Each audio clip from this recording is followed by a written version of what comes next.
In this tutorial, I'm going to show you how to create a 5-number summary and box plot from scratch.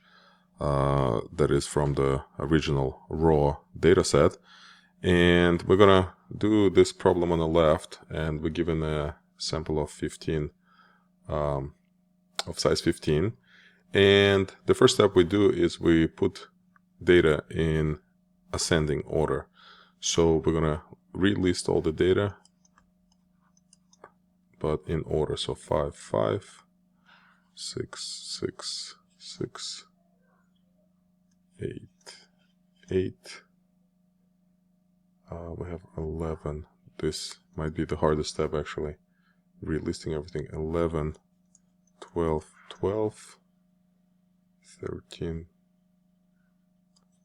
13, 13, 13, and we have 14, 14. So altogether should be 15. 1, 2, 3, 4, 5, 6, 7, 8, 9, 10, 11, 12, 13, 14, 15. Excellent. So the first step is to compute the 5-number summary, and the 5-number summary is your 5 quartiles. The 0th quartile is your smallest element, it's 5. The 4th quartile is your largest element, it's 14. The second quartile is the element that divides the data into 2 halves. Since we have 15 observations altogether, it's going to be the 8th observation. So 1, 2, 3, 4, 5, 6, 7, 8. So this is our median.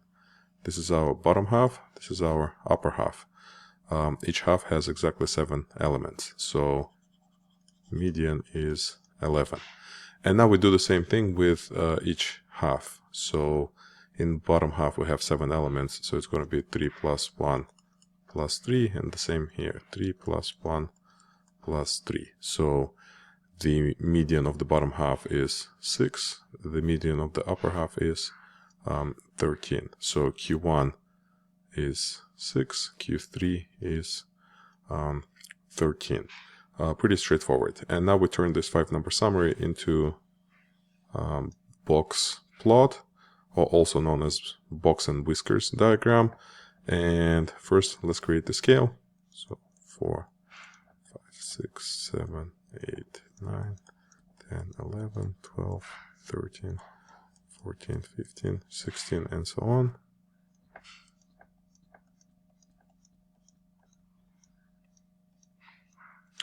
And for each number in the 5-number summary, we draw a vertical mark. But it's the middle 3 that we extend to be larger. And we connect them with horizontal line segments to create a box. In this box, the middle value represents the median. So this is our median, this is our Q3, and this is our Q1. And we connect the box with the other vertical marks by drawing 2 more horizontal line segments, and we're finished. So this is what the final box and whisker diagram look like. Now, note that we did not consider any outliers, and we drew the simplest box plot without considering any outliers. As you should be aware, there are alternative ways of creating box plots. Now let's answer the questions to get the full credit for the problem. 5, 6, 11, 13, 14. And it appears that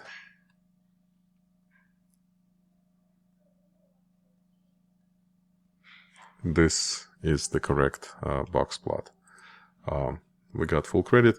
If you have any questions, please reach out. If you want to try a similar question, look for this link in the description of the video.